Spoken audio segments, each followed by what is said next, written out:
why you're smarter than AI, and why most people are betting on the wrong skills. The class of 2026 is the first generation that grew up inside ChatGPT. They started college the same year ChatGPT dropped. Now, as they graduate, AI is coming for every entry-level job: junior coder, junior analyst, junior anything. So the real question isn't, will AI replace humans? It's way more personal. What can you do that no machine can copy? Today's book is Primal Intelligence by Angus Fletcher, professor of story science at Ohio State. His argument goes against almost every productivity guru out there. The future doesn't belong to the most efficient person. It belongs to the person who knows how to use the parts of the mind that AI cannot touch. He calls them your primal intelligence. For abilities you were born with and that most adults stopped training years ago. Intuition, imagination, emotion, common sense. Let's take them one by one. 1. Intuition. Kahneman split the mind into System 1 and System 2. Fast and slow. Intuition lives in System 1. But it's not laziness. It's the ability to make a sharp call when the data is missing. Marie Curie didn't discover radiation by crunching numbers. She noticed something weird and trusted the twinge. Van Gogh didn't calculate color theory, he felt what would work. That starry night. In business, a great salesperson understands the customer better than the customer understands themselves. A great researcher smells the right direction before the evidence arrives. AI works on patterns. Intuition works on exceptions. And here's the trap. Most adults spend their lives getting really good at patterns, exactly the game AI plays best.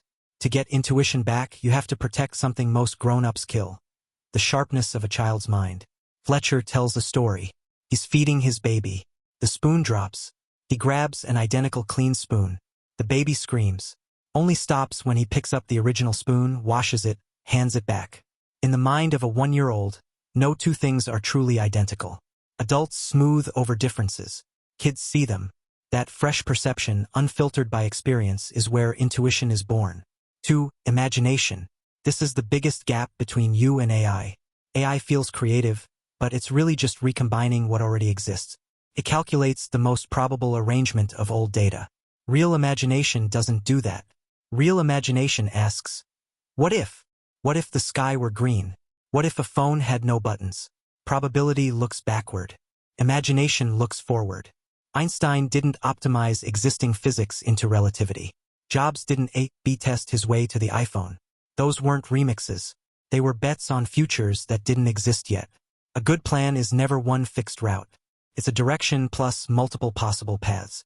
Strategy is a story. Tactics are the moves you improvise along the way. That's imagination doing real work. AI can exhaust every combination inside the known. Cannot walk into the unknown with curiosity and take a real risk. That's still your job. 3. Emotion. We hear people say AI lacks warmth or human feel. That's not poetic. It's technical. Emotion looks irrational, but it's actually your default operating system for uncertainty. Fear isn't weakness. It's a signal that your plan is drifting off track.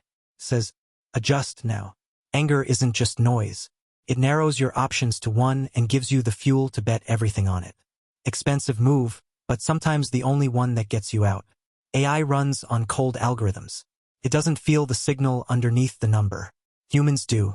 We act, get frustrated, adjust, feel a small win, double down. Emotion is the catalyst of that entire loop. AI executes the plan. A human, driven by emotion, finds a way when the plan breaks. That resilience is not a bug. It's your edge. For common sense. Fletcher says this is the deepest gap of all. AI hallucinates because it has no common sense. It assumes every question has an answer, and it will confidently invent one. Humans, at least the self-aware ones, know when they don't know. The sharpest of us even know we don't know what we don't know. Common sense is knowing where your knowledge ends. AI has no "I'm not sure" button. Common sense is that button. It tells you when to switch plans, when a decision needs more information, when the map is no longer the territory. And common sense isn't downloaded. It's forged in reality. A soldier can't learn how to survive an ambush from a book. They have to walk through it, take the hits, and turn knowledge into instinct. AI can crush structured problems. Common sense is how humans survive the unstructured world. So, intuition, imagination, emotion, common sense. Notice the pattern? All four are built for one thing: uncertainty. Humans are made to move through uncertainty. Machines are made to optimize under certainty. That's the real dividing line. Not IQ, not speed, uncertainty. Now here's where it gets practical. Because this shift changes how you work and how you learn. Leadership versus management in the age of AI. Fletcher makes a sharp distinction, and I think it's the most useful part of the book.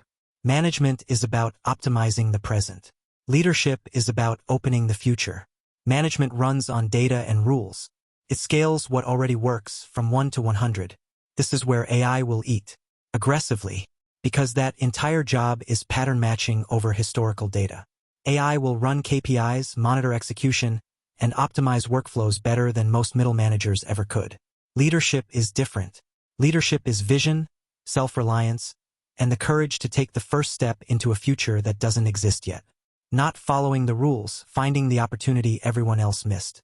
We throw the word innovation around for every product tweak.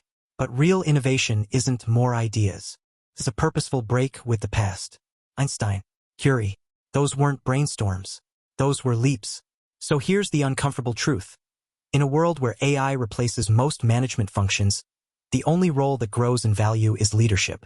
Most managers will need to retrain, from optimizers into explorers. How do you actually build leadership? 3 moves. First, treat exceptions as new rules. Real innovation lives in the anomaly, not the norm. Even Einstein was called a heretic at first. Every breakthrough started as an exception. Train your team to notice the weird detail that doesn't fit instead of ignoring it. Second, use conflict to spark insight. Conflict is what cognitive difference looks like from the outside. Great leadership doesn't chase consensus. It welcomes the collision of viewpoints. That's where new ideas actually get born. Third, and this matters a lot right now, don't stop hiring juniors. Too many executives are thinking, great, AI can do entry-level work, let's cut the junior roles. That's a short-sighted mistake. Yes, AI beats a junior on almost every simple task. But juniors bring something AI can't. Fresh, unfiltered stimulus. They challenge the experts. They ask the naive question. They make the obvious mistake that turns out to be not obvious at all. Experts who stop being challenged calcify. Their expertise becomes a wall. The best way to keep an organization thinking is to let juniors take real swings, make small mistakes, and let the experts clean up. That cleanup process is where the experts themselves learn.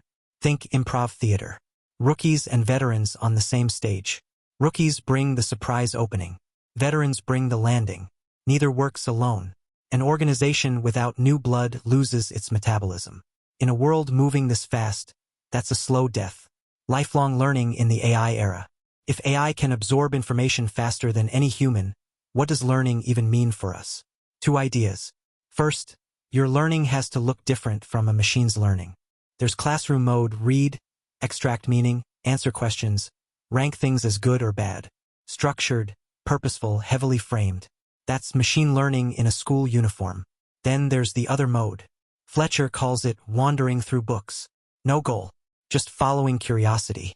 You get interested in something. You dig. You form your own understanding slowly.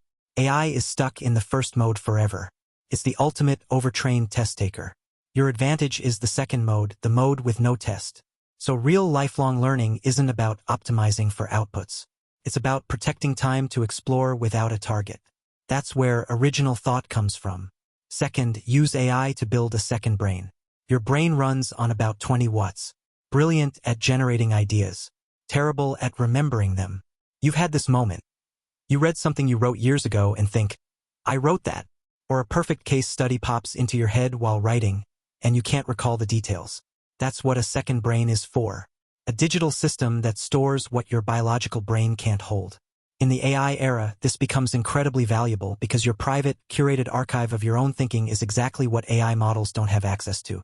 Management legend Charles Handy once asked Peter Drucker how he came up with so many original ideas. Drucker's answer, I listen to myself. Most people underestimate how much insight they already generate. The problem isn't lack of ideas. It's that the ideas evaporate. Capture the sparks. Organize them. Revisit them. Use AI to index, retrieve, and synthesize your own thinking instead of using AI as a substitute for it. That's a completely different relationship with the machine. So how do humans and AI actually split the work? 3 clean dimensions. 1. Exploration versus efficiency. Humans explore the unknown. AI runs the known better than we can. 2. Possibility versus probability. Humans imagine futures that never happened. AI predicts futures based on what already did. When the world doesn't change much, AI wins. When the world breaks its own patterns, humans win. 3. Adaptation versus execution. Humans adapt to change. AI executes plans. Underneath all of it is the same divide. Uncertainty versus certainty. Intuition finds the unexpected and bets on it. Imagination takes risks on futures without data. Emotion warns you when your plan is broken. Common sense keeps you honest about what you don't know. That's primal intelligence. Not efficiency. Not optimization. The ability to move through a world that refuses to stay still. Here's the takeaway. Don't try to compete with AI at the things AI is designed to be great at. Don't race the machine on speed, memory, or calculation. You'll lose. Compete on the things you were born with: intuition, imagination, emotion, common sense, and use AI as an amplifier of that intelligence, not a replacement for it. The people who win the next decade won't be the most efficient. They'll be the most human. On purpose. If this hit home, drop a like, subscribe, and tell me in the comments. Which of the 4 are you most out of practice with? Intuition, imagination, emotion, or common sense? I'll see you in the next one.